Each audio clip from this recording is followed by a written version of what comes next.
Monsieur Malchance en avait vraiment assez. Quoi qu'il fasse, cela se terminait toujours par un « hi », un « hi », un « paf » ou un « catch ». Et comme tu peux l'imaginer, ce n'était pas facile pour lui de trouver un métier. Il avait essayé d'être boulanger, mais il s'était brûlé les doigts avec le four à pain. Il avait tenté le métier de maçon, mais il avait fait chuter une brique sur son pied. Oui. Il avait aussi travaillé dans une fabrique d'oreillers. Aucun risque, dis-tu? Eh ben si, il avait terminé avec une plume dans l'œil. Oh, tch. Chaque jour, il devait ajouter un nouveau bandage.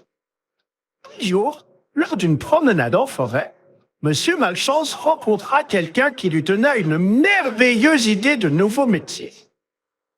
Cette personne, c'était un chevalier revêtu d'une arme. En le voyant, Monsieur Malchance ne pensa pas à l'aventure et à la gloire d'être chevalier. Non, Monsieur Malchance vit sa solide arme. Une armure étincelante qui le protégeait des coups et des écorchures, des blessures et des égratignures. Si j'en portais comme cela, pensa-t-il, je n'aurais plus besoin de faire attention à ne pas me blesser. Je dois devenir chevalier. Tôt le lendemain matin, Monsieur Malchance courut chez le forgeron pour se faire fabriquer une armure. Le forgeron lui enfila avec précaution pour éviter tout excès. Quand Monsieur Malchance vit son reflet dans le miroir, il sourit, satisfait de lui. Il entreprit ensuite la lecture de l'incontournable ouvrage « Chevalier, mode d'emploi ». Il commença par un chapitre sur les joutes et s'empressa d'acheter un cheval et une lance pour mettre en pratique ses connaissances dans un tournoi des environs. Et Monsieur Malchance lui vit admettre qu'il n'était pas doué pour les choses. Il chutait de son cheval à chaque tentative, au grand amusement des autres chevaliers. Ce soir-là, Monsieur Malchance ouvrit le livre au chapitre « Sauver une demoiselle en détresse ». Le jour suivant, il se mit, à pied bien sûr, en quête d'une demoiselle en détresse. Par bonheur, parce qu'il est vraiment difficile de marcher avec une armure, Monsieur Malchance en trouva une tout près de chez lui. Elle était enfermée dans une très haute tour. « Allez-vous me sauver, chevalier ?» cria-t-elle. « Comptez sur moi » répondit Monsieur Malchance. La demoiselle laissa tomber une corde tressée avec ses longs cheveux.